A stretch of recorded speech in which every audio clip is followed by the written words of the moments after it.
बचपन में खेल खेलते थे। क्या करते थे? खेल खेलते थे। इसलिए किसी ने लाइन भी बना दी, बचपना खेलन में खोया, जवानी नींद भर सोया, बुढ़ापा देख कर रोया, यही किस्सा पुराना है ना? लाइन भी बना दी। बचपन में खेल बहुत अच्छा लगता है।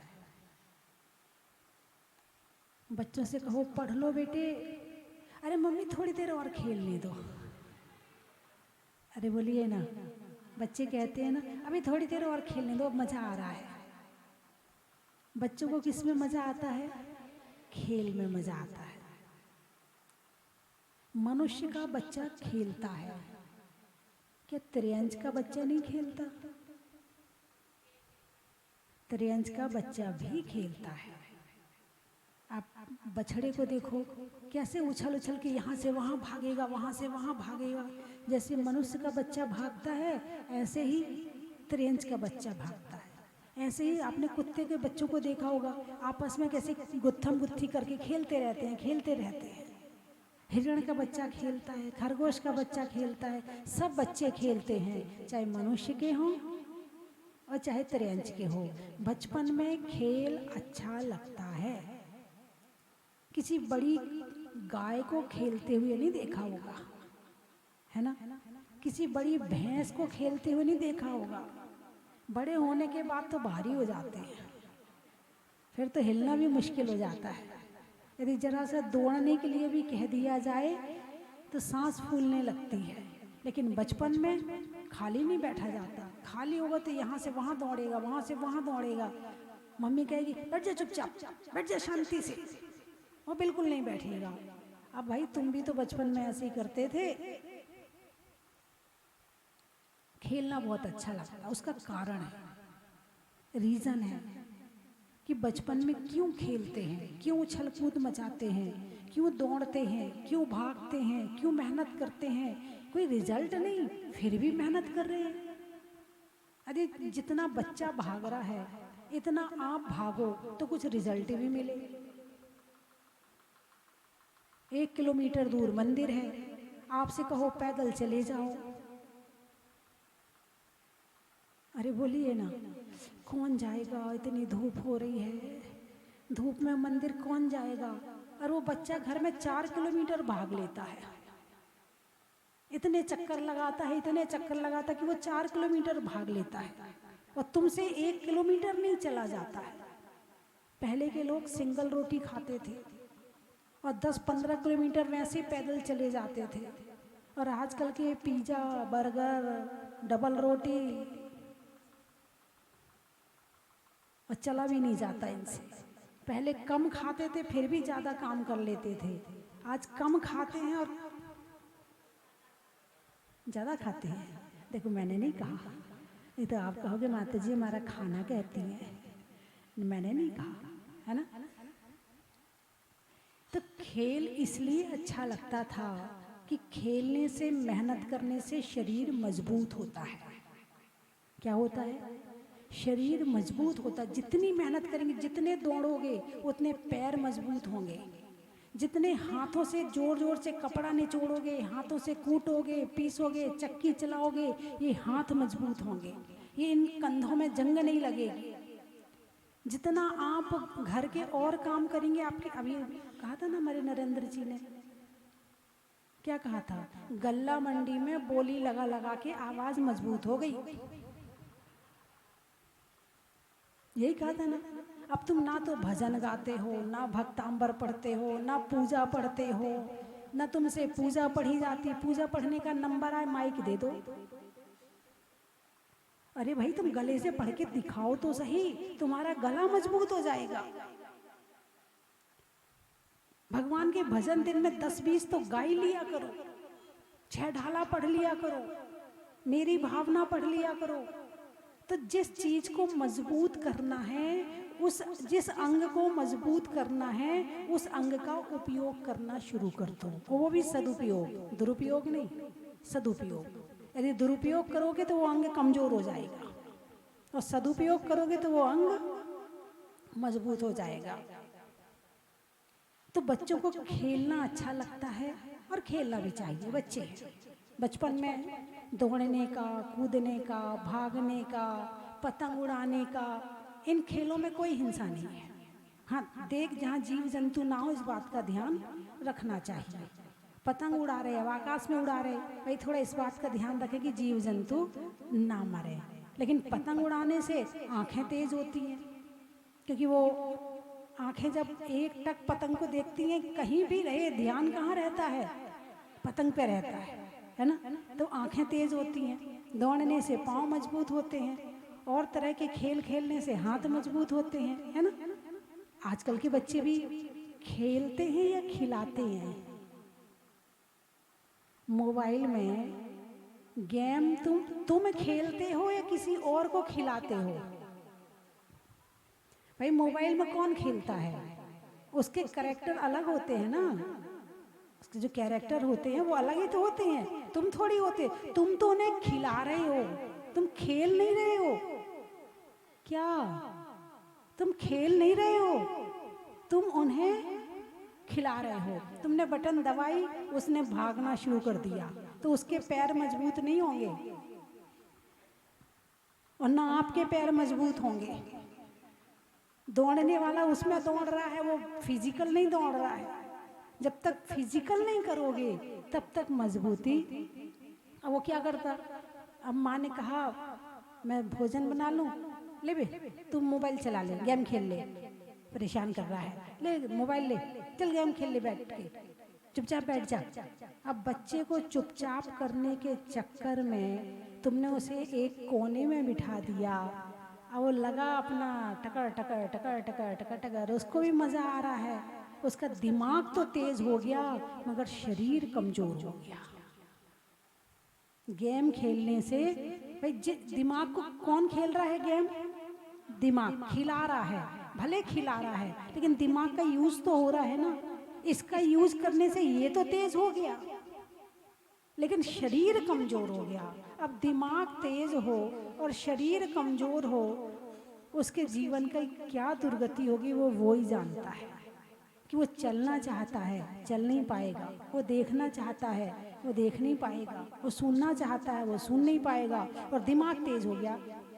अब दिमाग तो तेज हो गया और उसके हिसाब का विषय उसे मिला नहीं, तो फिर वो मम्मी पे चिल्लाएगा, पापा पे चिल्लाएगा, उस पे उसको डांटेगा, रोएगा, परेशान करेगा।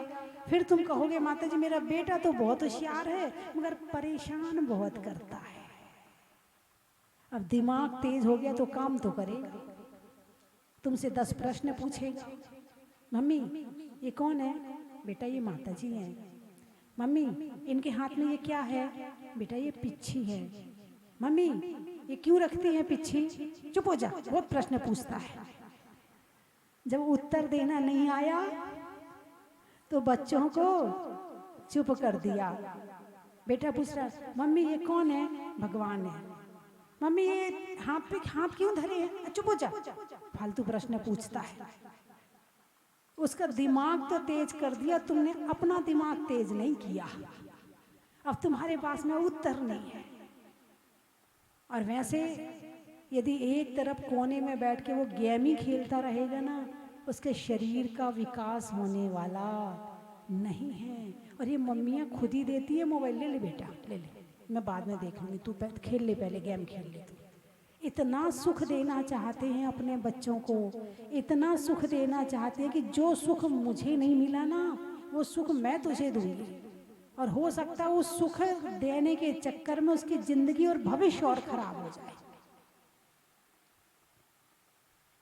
इस बात की समझ तो है नहीं। तो मोबाइल में बच्चों को गेम 10 मिनट आधा घंटा से ज़्यादा नहीं खेलना चाहिए। बच्चे बैठे हैं ना, मेरी बात सुन रहे हैं ना, गेम मोबाइल को नहीं खिलाना है, गेम तुम्हें खेलना है। क्या करना है? गेम तुम्हें खेलना है। तुम खेलोगे तो तुम्हारा शरीर मजबूत होगा, और मोबाइल का करोगे तो तुम्हारा दिमाग तो तेज हो जाएगा मगर शरीर कमजोर हो जाएगा। पहला सुख निरोगी काया, ज़्यादा गेम खेलने से आंखें खराब हो जाएंगी, कान खराब हो जाएंगे, शरीर खराब हो जाएगा, शरीर कमज़ोर रह जाएगा। इसलिए आधा घंटा से ज़्यादा गेम बच्चों को, अरे बोलिए ना, अच्छे बच्चे हो ना आप, अरे बोलिए ना, कितने अच्छे बच्चे बैठे हो हाथ उठाएं, अच्छे वाले बच्चे कितने हैं? हाँ, टीवी में जो देख रहे हैं वो भी हाथ उठा लें, बहुत बढ़िया। तो जितने अच्छे बच्चे हैं वो आधा घंटा से ज़्यादा मोबाइल का गेम नहीं खेलेंगे और जो फिजिकल गेम है वो खेलेंगे, ठीक है? पक्का? बहुत बढ़िया। और टीवी वाले बच्चे भी। मेरी बात आपकी समझ में आ गई ना? क्यों क्यों कहा मैंने, इसलिए आपको उसका उत्तर पता चल गया ना? बहुत बढ़िया। अब क्या होता है कि जो गेम वाले बच्चे होते हैं ना, फिर स्कूल जाते हैं, मम्मी चक्कर आ रहे हैं, मम्मी पेट दुख रहा है, मम्मी सिर दुख रहा है। ये कौन से बच्चे हैं जो फिजिकल गेम नहीं खेलते, केवल मोबाइल का गेम खेलते हैं? जब वो फिजिकल गेम नहीं खेलेंगे तो उनका पेट खराब हो जाएगा, है ना? पेट खराब हो जाएगा तो पेट का पाचन क्रिया खराब हो जाएगी, पेट में दर्द होना शुरू हो जाएगा, है ना? ज़्यादा गेम खेलेंगे तो दिमाग खर्च होगा, दिमाग खर्च होगा तो सिर में दर्द शुरू हो जाएगा, है ना? तो इसीलिए बच्चों को मोबाइल का गेम ना खेल करके फिजिकल शरीर से गेम खेलना चाहिए, ठीक है? चलिए, पाटन के बच्चे बहुत अच्छे हैं और महिलाएं भी बहुत अच्छी हैं और पुरुष भी बहुत अच्छे हैं, सब बहुत अच्छे हैं। अच्छा, मैं भी बहुत अच्छी हूँ। अच्छा, और जितने टीवी में प्रवचन सुन रहे वो भी बहुत अच्छे हैं, उनको क्यों छोड़ूं? प्रवचन सुन रहे हैं तो अच्छे ही है ना, है ना? तो बच्चों को ज़्यादा मोबाइल नहीं देखना चाहिए। पता अभी क्या वो नीट का एग्ज़ाम हुआ है, किसका हुआ? नीट बोलते ना, नीट का एग्ज़ाम हुआ। नीट का एग्ज़ाम देने के बाद में डॉक्टर बनते हैं, ऐसे ही है ना, है ना? 10 लाख बच्चे बैठते हैं और मेरे ख्याल से 10,000 को सिलेक्ट करना होता है। 20 लाख बैठते हैं, 23 लाख बैठे हैं और निकलेंगे कितने? इनमें से कितने लेने हैं? 23,000, ठीक है ना? इतने लोग डॉक्टर क्यों बनना चाह रहे हैं? आप इस पे जाओ कि लोग डॉक्टर क्यों बनना चाह रहे हैं। क्योंकि बीमारियां बढ़ रही हैं, बीमारियां बढ़ रही हैं तो डॉक्टर की ज़रूरत पड़ेगी और डॉक्टर की ज़रूरत पड़ेगी तो फिर पैसा बहुत।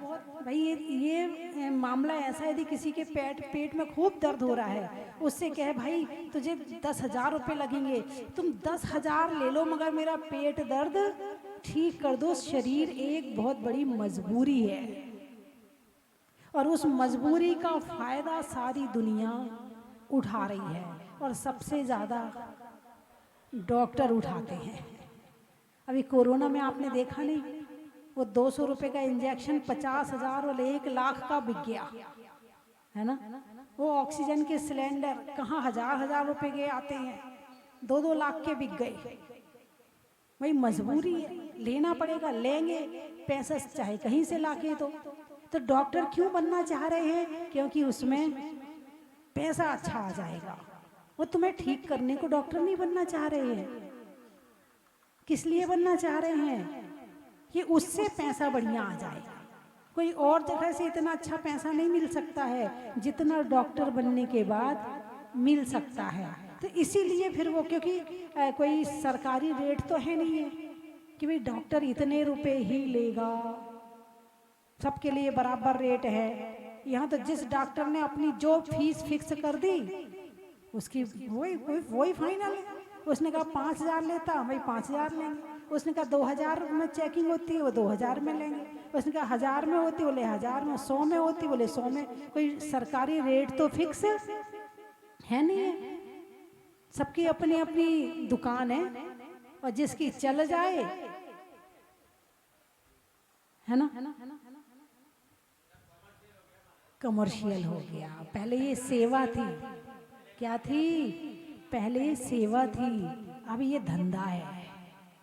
एक बहुत दिनों पहले की बात है कि मैं कहीं आ रहे, कहाँ से कहीं से आ रही थी, तो पीछे 2 डॉक्टर आ रहे थे और आपस में चर्चा कर रहे थे, इस बार सीजन तो है ही नहीं है। बिल्कुल सच्ची घटना बता रही, इस बार तो सीजन है ही नहीं है। हैं डॉक्टर क्या प्रार्थना करते हैं? लोग बीमार हों, लोग बीमार हों। एक व्यक्ति आया, बोले माता जी बहुत सीजन, एक डॉक्टर, माता जी सीजन बहुत डाउन चल रहा है, आप तो आशीर्वाद दो कि मेरा अस्पताल अच्छा चले। अब बताओ मुझे आशीर्वाद देना चाहिए क्या? नहीं दिया, नहीं दिया। मैंने कहा आप तो ये प्रार्थना करो कि मेरी अस्पताल में कोई आए ना, जो आया है वो मजबूरी का मारा है। ऐसा विचार होना चाहिए डॉक्टर का कि भगवान किसी को बीमार ना करे, सब सुखी रहें, सब निरोग रहें, सबकी काया स्वस्थ रहे, सबका जीवन अच्छा रहे। लेकिन अब नहीं है ऐसे लोग। अब तो ऐसे लोग हैं कि पानी की टंकी में ऐसी दवाई डाल देते हैं, ऐसा जहर डाल देते हैं कि घर घर में बीमारियां हो जाती हैं और फिर वो दवाई खरीदने आते हैं। तो कौन सी दवाई की, जो दवाई का स्टॉक उनके पास हो जाता है, क्या जिस दवाई का स्टॉक उनके पास हो जाता है, उस दवाई को बेचने के लिए बीमारी फैलाई जाती है और उसके बाद फिर वो दवा बेची जाती है। अब वो जमाना आ गया है। बात समझ में आई कि नहीं आई है? ये कोरोना क्या था? कोरोना क्या था? ये अपने आप आया था, ये फैलाया गया था, है ना? पहले लोगों को उससे संक्रमित किया गया, कुछ लोगों को, फिर उन्हें मार्केट में भेजा गया, उन्हें पब्लिक के बीच में भेजा गया, फिर उन लोगों को फिर हवाई जहाज में बिठा के हर शहरों में, हर देश में भेजा गया और उससे फिर ये बीमारी फैली है। आजकल वो युद्ध करेंगे तो अभी अलाउ नहीं है भाई। क्यों? क्योंकि पूरे संयुक्त देशों की संस्था बन गई है, उसमें नियम का पालन करना पड़ेगा कि आप युद्ध नहीं कर सकते हो। तो अब उस नियम का पालन करना पड़ेगा। तो अब कैसे युद्ध करें, कैसे सामने वाले को सताएं, कैसे सामने वाले को पीड़ा दें? तो लोगों को संक्रमित करके भेज दो, बस अपने आप सब जगह लोग मरने लगेंगे। युद्ध में क्या होता है? लोग मरते हैं। और बीमारी में क्या हुआ? कोरोना में लोग मरे। ये बहुत दुनिया बहुत अजीब हो गई है, बहुत पाप का समय बढ़ गया है, बहुत लोगों के पाप के विचार बढ़ गए हैं। ऐसे समय में अपने आप को बचाना बड़ा मुश्किल हो गया है। मैंने एक दिन और कहा था कि अणु बम बनाने में जितना पैसा खर्च हो रहा है, उतना पैसा यदि अणु व्रतों के प्रचार प्रसार में खर्च कर दिया जाए तो शायद अणु बम की और ऐसे भावों की जरूरत ही नहीं पड़ेगी। अचौरियाणु व्रत की बात चल रही है, चोरी नहीं करना। हम मोबाइल चोरी सिखा रहा है। अपने मोबाइल में क्या क्या चीज भर के रखते हैं, फिर बच्चे लॉक लगा देते हैं। अब मम्मी देखना भी चाहे तो चेक नहीं कर सकती। भाई किसी का फोन आ रहा है, किसी का नाम किसी दूसरे के नाम से सेव कर लेते हैं ताकि पता ही ना चले कि किसका फोन आ रहा है। मम्मी पूछेगी, मम्मी ये मेरी सहेली है ना, मेरी सहेली का फोन है। धोखाधड़ी किसके साथ? अपनों के साथ। किसके साथ? माता पिता के साथ। किसने सिखाई? मोबाइल ने सिखाई। किसी से बात करते हैं और किसी से बताते हैं। ये धोखाधड़ी किसने सिखाई? इस मोबाइल ने जितनी धोखाधड़ी सिखाई है ना, इसके पहले इतनी धोखाधड़ी थी तो सही, मगर अब चरम सीमा पर है। अब ये धोखाधड़ी चरम सीमा पर पहुंच रही है, क्योंकि इसको करवाने के साधन बड़े सहज उपलब्ध हैं, बड़ी सहूलियत से उपलब्ध हो जाते हैं। बड़े सस्ते रूप में उपलब्ध हो जाते हैं। और पाप करना तो महंगा है, लेकिन ये साधन मिलना बड़ा सस्ता है।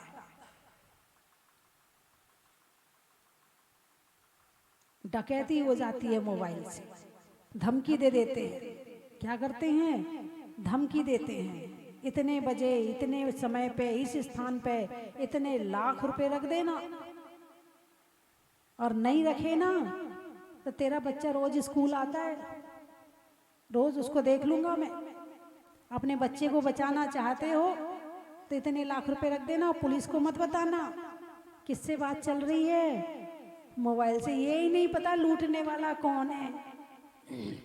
लूटने वाला तो जानता है कि वो आदमी कौन है, मगर जो लूट रहा है उसे ये नहीं पता कि लूट कौन रहा है।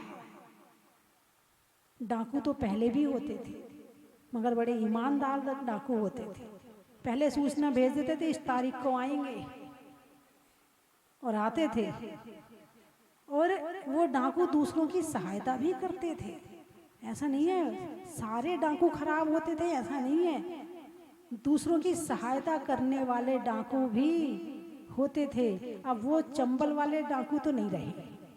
चंबल किनारे बैठी हूँ ना, हाँ, प्रसिद्ध है चंबल के घाटियाँ।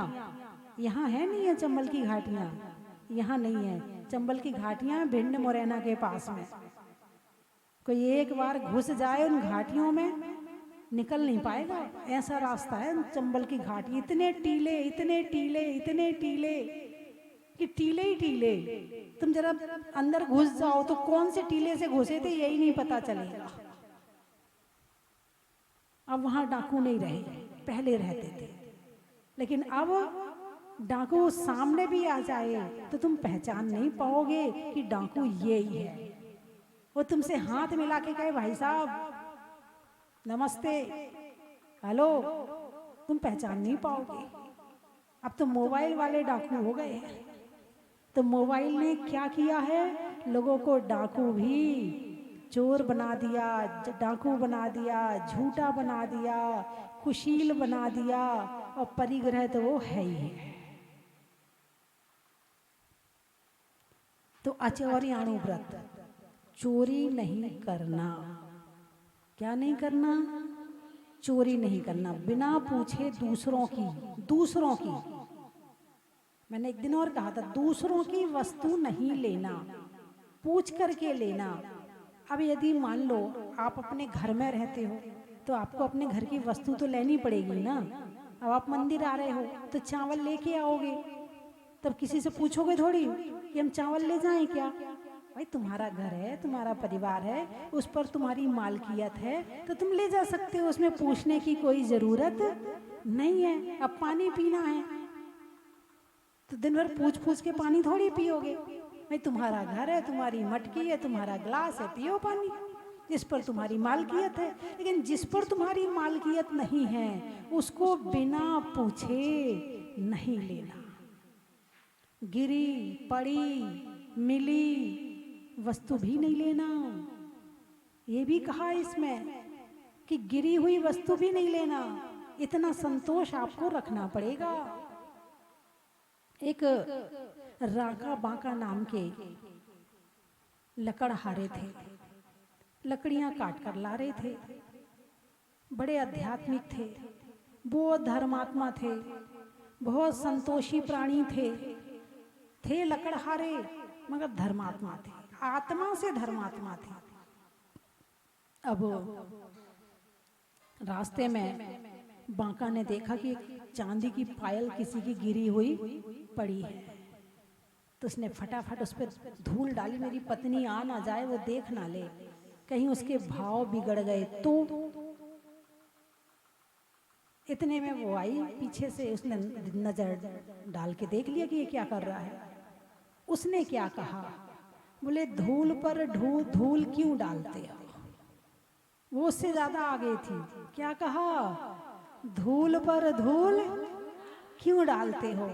क्योंकि उसे ज्ञान था कि चांदी कहाँ मिलती है, मिट्टी में। सोना कहाँ मिलता है, मिट्टी में, है ना। हीरा कहाँ मिलता है, मिट्टी में। कंकड़ पत्थर कहाँ मिलते हैं। तो ये सब किसके बेटे हैं? सब मिट्टी के हैं। तो चांदी क्या है? वो भी जमीन से मिली हुई चीज है। तो बोले मिट्टी पर मिट्टी क्यों डालते हो? जब ज्ञान आता है, जब आत्मा का ज्ञान होता है, जब परमात्मा का ज्ञान होता है, जब सम्यक दर्शन होता है, तो भाव ऐसे ही हो जाते हैं। और जब तक ज्ञान नहीं होता है तो फिर मतलब बाहर की वस्तुएं कब तक हम अटैच रहेंगे? जब तक हम खुद से अटैच नहीं है। हम खुद से अटैच हो जाएंगे तो बाहर की वस्तुओं से हमारा अटैचमेंट अपने आप कम हो जाएगा। एक बच्चा था, रसोई में खेल रहा था, खेलते खेलते चाकू उठा ली, और चाकू भी कहां से पकड़े है? जहां से धार है। अब माँ ने देखा, अरे और बच्चा छोटा है, ना समझदार है, इतना समझदार भी नहीं है कि तुम्हारे मांगने से वो दे दे। अब माँ ने सोचा क्या करूं, यदि छीनती हूं तो हाथ कट जाएगा, मांगती हूं तो ये देता नहीं है, क्या करूं? फटाफट फ्रिज के पास गई, सेब निकाला, बेटा ले ये सेब खा ले। बेटा ने चाकू छोड़ दी और सेब ले लिया। ऐसे ही जब आत्मा से प्रेम होगा तो बाहर की वस्तुओं से अटैचमेंट अपने आप कम हो जाएगा। तुम सोचो मोह कम करूं, मोह कम करूं, या दूसरों के इतना मोह मत किया कर, दिन भर रोता रहता है बैठ के, जरूरत नहीं है इतना मोह करने की। दूसरों को समझाते रहते हो, लेकिन ये ऐसे कम होने वाला नहीं है। अंदर की तरफ जाओगे तो बाहर की तरफ से अपने आप मोह कम हो जाएगा।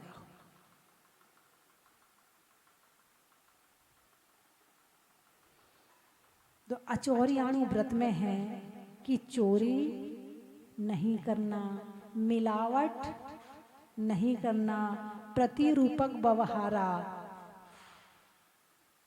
प्रतिरूपक व्यवहारा का क्या लिया था? नकली वस्तु नहीं बनाना, है ना, और कम नहीं तोलना, नहीं तो तोलने के देने के बांट अलग और लेने के बांट अलग। और रखे सब वहीं होते, वो तुम्हें ही पता है, सामने वाले को थोड़ी पता है। जब सामने वाला ग्राहक सामान लेने आया तो तुमने दूसरे बांट चढ़ा दिए, और जब लेने वाला सामने देने आया तो दूसरे बांट चढ़ा दिए। उसको तो पता नहीं चला, लेकिन तुम्हें तो पता है ना। इसको भी चोरी कहा है। मतलब भगवान महावीर ने कितनी तरह से हमें बचाया है। किससे बचाया है? पाप से बचाया है। यहाँ तो इकट्ठा कर लोगे, मगर इसका जो कर्म इकट्ठा करोगे उसको कहाँ जाकर भोगोगे? भोगना सबको पड़ेगा, चाहे त्रियंच हो, चाहे मनुष्य हो, चाहे देव हो, चाहे नारकी हो। सबका अपना अपना कर्म है, अपना अपना हिसाब है, अपना अपना खाता है। ठीक है, बंद करो, समय हो गया। कोई नहीं, कल फिर चर्चा करेंगे। अभी तो यही हूँ ना मैं, अभी कहाँ जा रही? अभी तो यही हूँ। 10 तारीख तक तो यही है। 10 जो 4 तारीख से और 10 तारीख तक विद्वानों का शिक्षण शिविर लगना है। शास्त्रीय परिषद का शिक्षण शिविर लगना है। तो उस शिविर में जो है बहुत सारे विद्वान आएंगे, बड़े विद्वान छोटे विद्वानों को शिक्षा देंगे, उन्हें कैसे आगे अच्छे कार्य करने हैं वो बताएंगे, है ना। और आपके लिए भी कहो तो शिविर लगा दूं। अरे बोलिए ना, महिलाओं का, बच्चों का, पुरुषों का पढ़ाई करवा दूं थोड़ी सी? अरे हाँ तो बोलो। तुम तो ऐसे देख रहे, पता नहीं मैं क्या करवाने वाली हूँ। तो मेरा विचार है कि यहाँ एक शिविर लगवा देती हूँ, है ना। गर्मी का शिविर वैसे ही लगता होगा तुम्हारे यहाँ, इस बार मैं लगवा देती हूँ। ठीक है, तो अपन 21 तारीख से रख लें 29 तक। 21 से 29 का रख लें।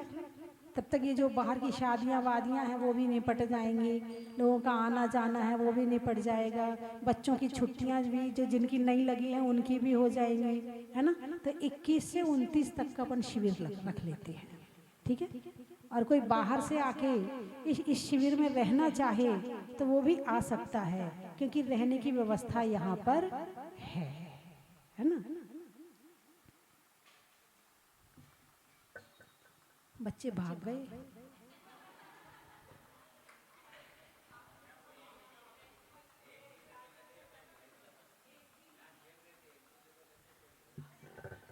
बच्चे हैं, इनको आप कुछ नहीं कर सकते हो। आप भी यही करते थे। और मुझे भी याद है जब 10 लाखनी पर्व में मंदिर में प्रवचन चलता था तो बाहर जाके आंगन में लंगड़ी खेलते थे, फिर वहां से डांटने आते थे, चुप रहो, शांत रहो। हम सब चुप हो जाते थे, और जैसे ही वो गए फिर शुरू। यही बचपन है जिसमें ज्ञान नहीं होता, जहाँ पर शक्ति तो है, शक्ति भी कम है और ज्ञान भी कम है। जवानी में शक्ति ज़्यादा है मगर ज्ञान कम है, बुढ़ापे में ज्ञान ज़्यादा है, शक्ति कम है। इसलिए समय का उपयोग कैसे करना है, इस बात का ज्ञान होना जरूरी है। इस जिंदगी को कैसे जीना है, बचपन में तो नहीं है ना ज्ञान, जवानी में मोह और बुढ़ापे में शक्ति नहीं। आप क्या करें, जिंदगी खत्म। तो कैसे अपने जीवन को अच्छा बनाएं, बस अपनी चर्चा यही चल रही है ना। स्वभाव में नर्म का, भोजन में कर्म का, जीवन में धर्म का।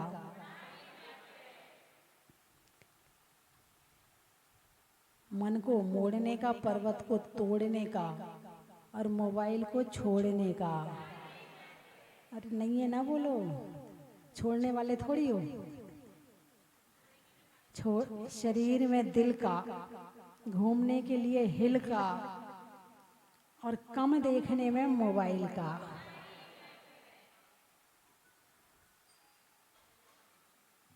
घूमने में कार का, बिजली में तार का, और बच्चों को देने में सही संस्कार का।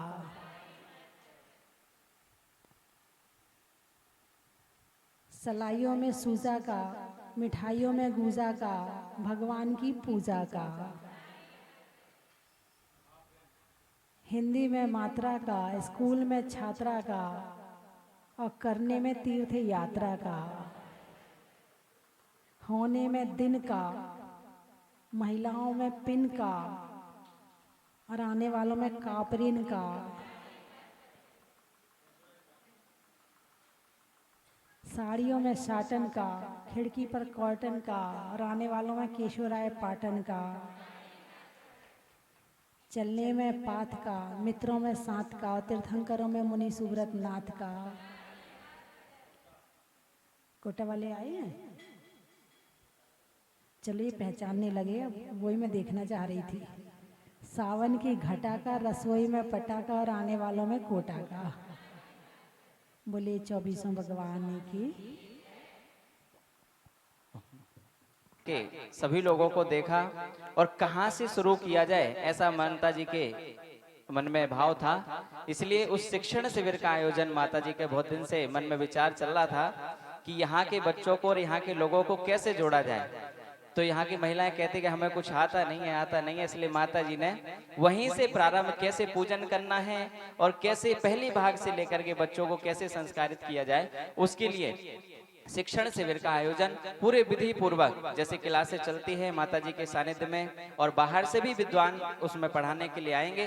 तो सबकी समय सीमा हमारी अध्यक्ष होंगी महिला मंडल की, वो माता जी से मिलकर के सभी समय निर्धारित कर लेंगी। और आगे जो अभी वातावरण, धार्मिक वातावरण माता जी ने बना रखा है, विधानों के माध्यम से बांध रखा है, ऐसे ही आगे आपको बंद करके रहना है, ताकि जो आप रोज श्रीफल चढ़ा रहे हो इसका फल प्राप्त हो सके। श्रीफल तो आप आकर के चढ़ा देते हो, लेकिन उस श्रीफल का फल क्या होगा वो हम सभी उस शिविर में माता जी से सीख करके, और जो चतुर्मास होगा उसकी प्रस्तावना माता जी के श्री चरणों में रखेंगे, ताकि माता जी यहाँ से ना जाए। बोले गणनी आर का रत्न 105 स्वस्ति भूषण माता जी की जय।